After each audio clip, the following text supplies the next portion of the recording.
I moved into Willow Creek Estates on a Tuesday in late September, right as the leaves were starting to turn. The neighborhood was picture perfect, with manicured lawns, uniform mailboxes, and houses that looked like they belonged in a catalog. I had just sold my consulting firm and was looking for a quiet place to semi-retire, somewhere I could work on my investment portfolio and maybe finally write that book I had been putting off for years. The house was a beautiful colonial with a view of the community park, and I paid cash, which apparently raised some eyebrows at the title company. But I liked my privacy, and I liked things simple. What I did not know was that Willow Creek Estates came with Karen Schneider, HOA president and self-appointed guardian of suburban perfection. I met Karen exactly 6 days after moving in. I was in my garage, unpacking boxes, when I heard the sharp click of heels on my driveway. I turned around to find a woman in her early 50s, blonde hair styled in that specific way that requires weekly salon visits, wearing what I can only describe as business casual safari wear, complete with a clipboard. Hello. I'm Karen Schneider, president of the Willow Creek Estates HOA. I wanted to welcome you to the neighborhood and go over a few important community guidelines. She did not smile when she said welcome. She said it the way a prison warden might say it to a new inmate. Before you continue with this story, if you're enjoying the drama, make sure to hit that like button and subscribe to Karen Eat World. Trust me, you won't want to miss how this one ends, and subscribing means you'll get notified every time Karen gets what's coming to her.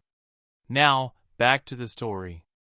I wiped my hands on my jeans and shook her hand, trying to be friendly. Nice to meet you, Karen.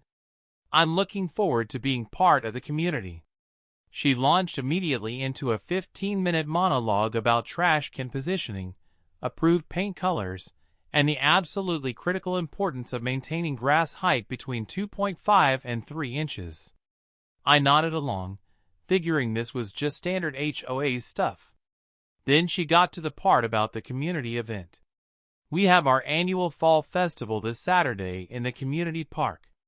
It's mandatory that all residents attend at least one community event per quarter. It's in Section 12, Paragraph 8 of the bylaws. I blinked. Mandatory? I had read the bylaws, all 73 pages of them, and I was pretty sure there was no such requirement. But I just smiled and said I would try to make it. Karen's eyes narrowed slightly. Trying isn't the same as committing. We've had issues with residents who think the rules don't apply to them. I hope you won't be one of those residents. The way she said it made it clear this was not really a hope, it was a warning. The fall festival came and went. I did not attend. I had a video conference with my investment team in Singapore that ran long, and honestly, I had forgotten all about it. That Sunday morning, I found a violation notice on my door. Bright orange paper, official-looking seal, citing my failure to attend a mandatory community event and threatening a $50 fine.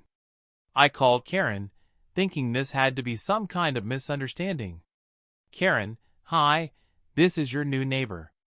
I got this violation notice, but I'm pretty sure community event attendance isn't actually mandatory in the bylaws.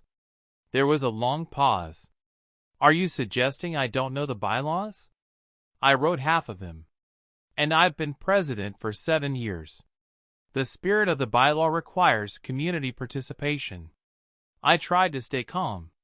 I understand, but the actual text does not say attendance is mandatory.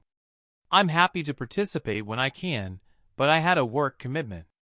Another pause, colder this time. The fine stands. You can appeal it at the next board meeting if you'd like. That's in 6 weeks. Have a nice day. Click. That should have been my first clue about who I was dealing with, but I am an optimist by nature. I figured Karen was just overzealous, maybe a little drunk on her small amount of power. I could handle that. I had dealt with difficult personalities in business for 25 years.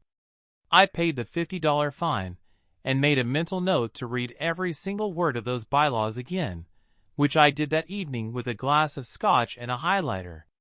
2 weeks later, I got another violation notice. This one was for my mailbox. According to Karen, it was 0.3 inches too far from the curb. I went outside with a tape measure. She was right. It was 0.3 inches off. It had been installed by the previous owner, had been there for 8 years, but apparently Karen had just gotten a new measuring wheel and was going through the neighborhood with fresh eyes. The fine was $75. I called her again. Karen, the mailbox has been there for 8 years. I just moved in 2 months ago. Can we grandfather this in? No. You own the property now, which means you own the violations. You have 30 days to correct it, or the fines will compound. I took a deep breath. It's going to cost me $300 to have someone move the mailbox 0.3 inches. Then you should have checked it before you bought the house. That's called due diligence. She sounded almost cheerful about it.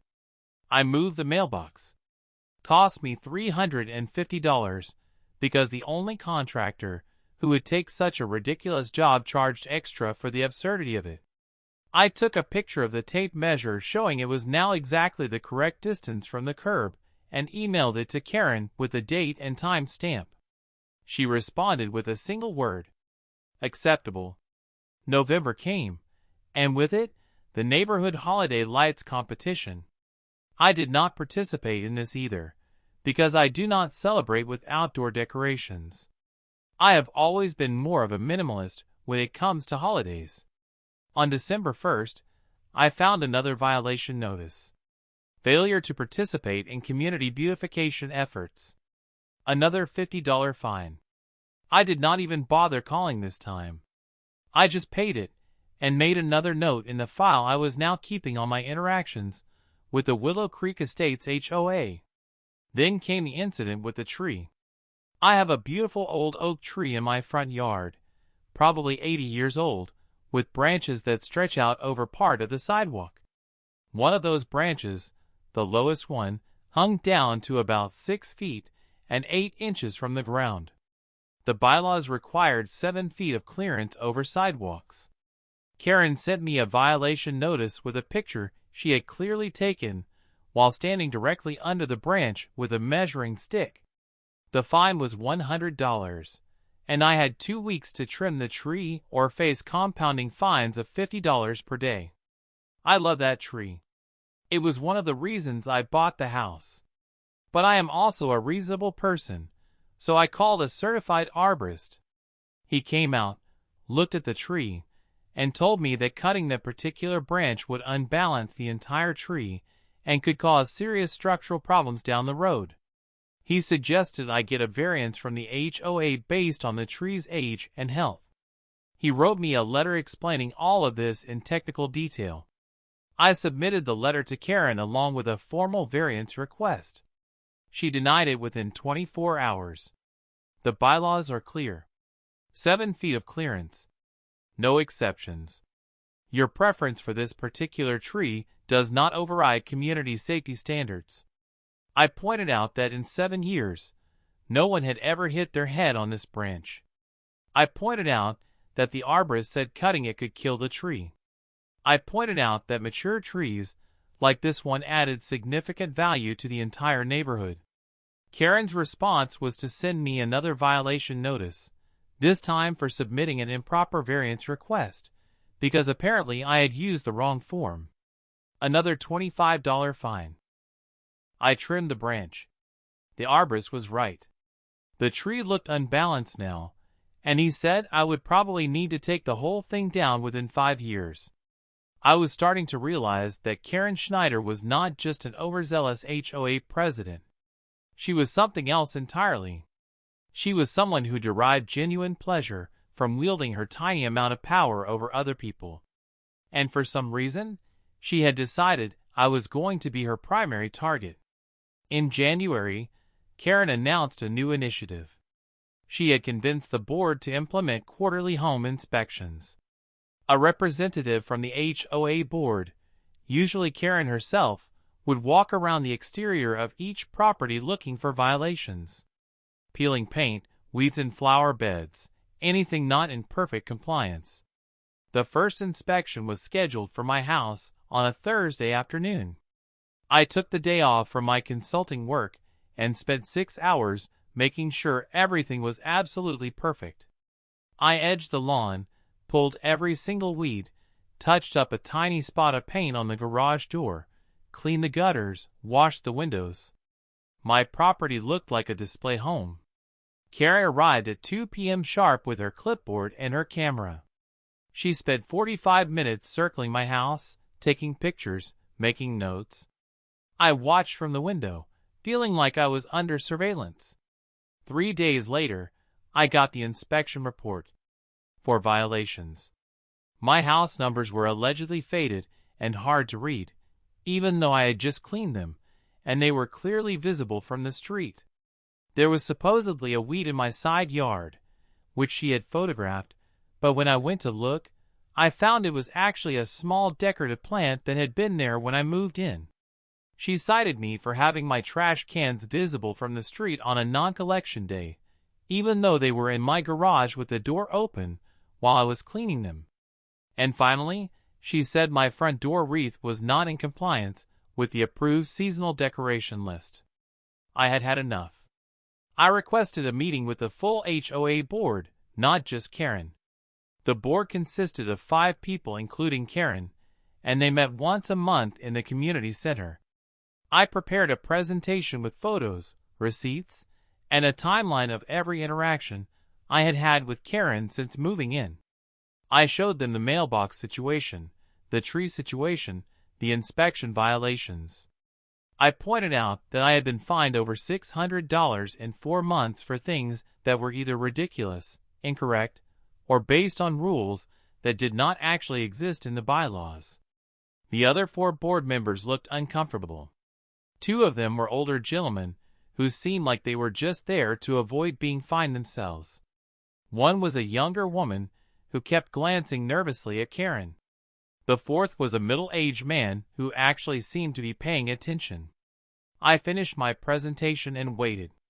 Karen spoke first. What we have here is a resident who moved into a community with established rules and standards, and immediately began pushing back against those rules.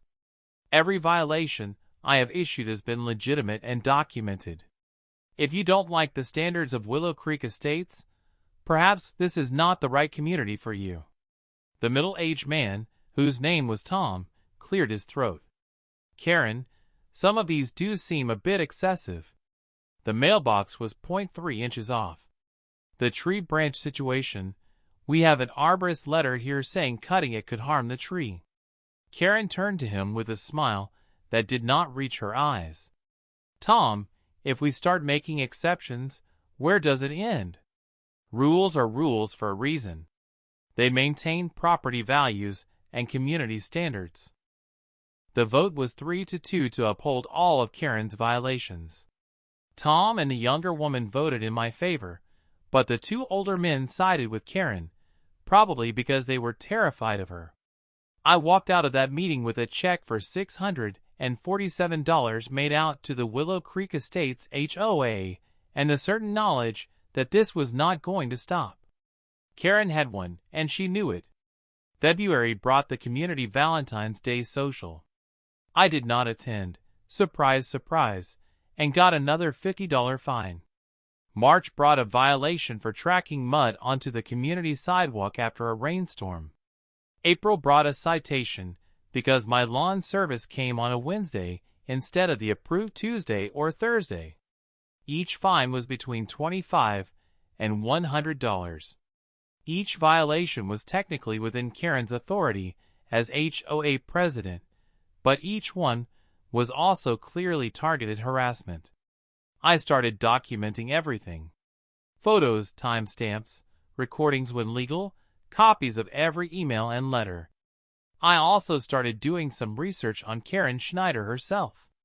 It turns out that before becoming HOA president, Karen had been on her local city council for 2 years before being voted out after a scandal involving misuse of discretionary funds.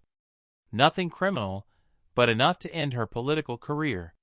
She had also been president of her children's school PTA before being asked to step down after multiple complaints about her management style.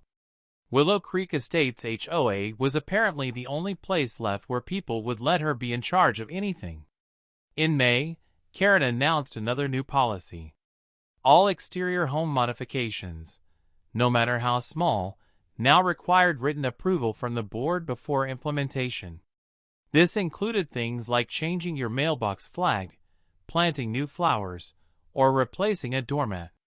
The policy was clearly directed at me, but it applied to everyone, and I watched as other neighbors started grumbling. A few of them approached me quietly, telling me they had similar experiences with Karen, but they were afraid to speak up because she would make their lives miserable. One neighbor told me that Karen had fined her $300 over a 6-month period because she did not like the woman's children playing in the front yard. Apparently, it created an untidy appearance. That is when I decided to stop playing defense and start playing offense. I am not a vindictive person by nature, but I am very good at strategy, and I do not like bullies. I spent a week thinking about the situation, analyzing it from every angle, looking for leverage points. And then I remembered something. The community park where the fall festival had been held, where Karen hosted all her mandatory community events, where she held court like a suburban monarch. That park was on a separate parcel of land, not part of any individual homeowner's property. According to the plat map I pulled from the county records, it was owned by Willow Creek Estates HOA Incorporated. I made some calls. I still had connections from my consulting days, including a very good real estate attorney and a commercial property investor who owed me a favor from a deal I had helped structure 5 years ago. I had an idea, but I needed to understand the legal framework first. It took about 3 days of research and consultations to confirm what I suspected. The HOA Incorporated was a separate legal entity from the HOA itself. And that entity, which owned the park, had been set up 30 years ago, with some very interesting provisions in its articles of incorporation. The park parcel could be sold if the HOA Incorporated ever faced financial insolvency. And here is the beautiful part. The HOA Incorporated had taken out a loan 15 years ago to renovate the community center, and that loan was still being paid off through a special assessment that was part of everyone's HOA dues. The entity had assets, the park, and it had debts, the remaining loan balance. According to the documents I pulled, the remaining balance on that loan was about $380,000. I smiled when I saw that number, because $380,000 was nothing to me. I had made that much in a single afternoon back in my trading days. I called my real estate attorney and asked him a hypothetical question. What would happen if someone bought the debt on that loan? Could they foreclose on the asset if the HOA Incorporated defaulted? He took a few days to research it and called me back with good news. Yes, they could. And the default provisions in the loan documents were very specific. 3 missed payments, and the debt holder could initiate foreclosure proceedings. I spent the next 2 weeks putting together the plan. Through a series of LLCs and a shell corporation I set up years ago for privacy purposes, I contacted the bank that held the loan on the community center renovation. I offered to buy the debt at a slight premium, 105% of the remaining balance. The bank was thrilled. They were getting a performing loan off their books at a profit, and they did not have to service it anymore. The paperwork went through in early June. Now I own the debt, but the HOA Incorporated was not in default. They were making their monthly payments on time. I needed them to default, which meant I needed to make them miss 3 payments without it being obvious that I was behind it. This is where things got creative. I started attending HOA board meetings regularly, which clearly annoyed Karen, but she could not stop me because the meetings were open to all residents. I listened carefully to the budget discussions and financial reports. The HOA Incorporated's finances were tight, but stable. They had about $40,000 in reserves. In July, Karen announced her most ambitious project yet. She wanted to expand the community center and add a new playground to the park. The cost would be about $60,000, which would completely wipe out the reserves and require a special assessment of $500 per household. She pushed it through the board with her usual domineering style, and the project was approved. Construction started in August. Here is what Karen did not know. When she wiped out those reserves for her vanity project, she left the HOA Incorporated with no buffer for unexpected expenses. And I, through a series of carefully anonymous complaints to the county, made sure there were unexpected expenses. I reported code violations on the community center, most of them minor, but requiring paid inspections. I filed challenges to the building permits for the playground expansion, which did not stop the project but slowed it down and required additional engineering reports. Each of these things cost the HOA Incorporated money, legal fees, inspection fees, compliance fees. By October, the HOA Incorporated had spent $73,000 on the playground project and related expenses. They had to take out a short-term bridge loan to cover the overrun, which meant their monthly debt service had just increased substantially. And their reserves were gone. In November, they missed their first payment on my loan because they did not have enough cash on hand. Karen, as HOA president and treasurer of the HOA Incorporated, got a default notice. She called an emergency board meeting. I attended that meeting and watched as Karen tried to figure out what had happened. She was clearly stressed, her usual polished appearance looking a bit frayed. We've had some unexpected expenses with the playground project. We're going to need to do another special assessment to get back on track with the loan payments. The other board members were not happy. Tom, the middle-aged man who had voted in my favor before, stood up. Karen, this is the second special assessment this year. People are already upset about the first one. And you told us the playground would come in under budget. Karen's face flushed. There were unforeseen issues. These things happen. We need to stay focused on solutions. They missed the second payment in December. I sent another default notice, this one more strongly worded, with legal letterhead from my attorney's firm. They missed the third payment in January. In February, I initiated foreclosure proceedings on the park parcel. The notice was delivered to Karen personally as president of the HOA Incorporated, and also filed with the county. She called me directly for the first time in months, her voice shaking with rage. What the hell do you think you are doing? You cannot foreclose on community property. This is our park. I kept my voice calm and pleasant. Actually, Karen, I can. I hold the debt, the entity is in default, and the foreclosure provisions are very clear in the loan documents.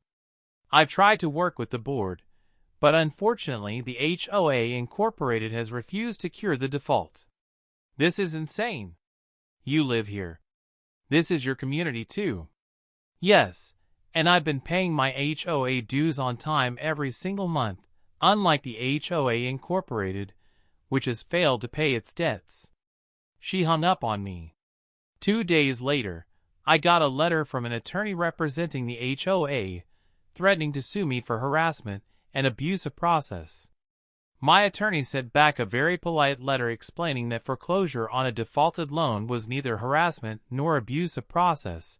It was standard legal procedure, and we looked forward to seeing them in court if they wished to pursue the matter. The foreclosure process in our state takes about 90 days, if uncontested, longer if there is litigation. Karen tried to contest it, but her attorney quickly realized she did not have a legal leg to stand on.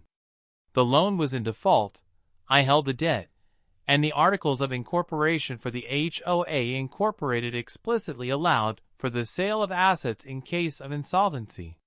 In April, the foreclosure was finalized.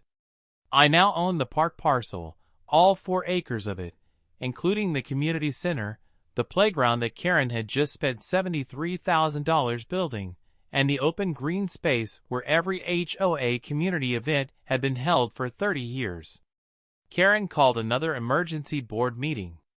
I attended, of course. This time, I sat in the front row and waited for her to address the situation. She looked like she had aged 5 years and 5 months.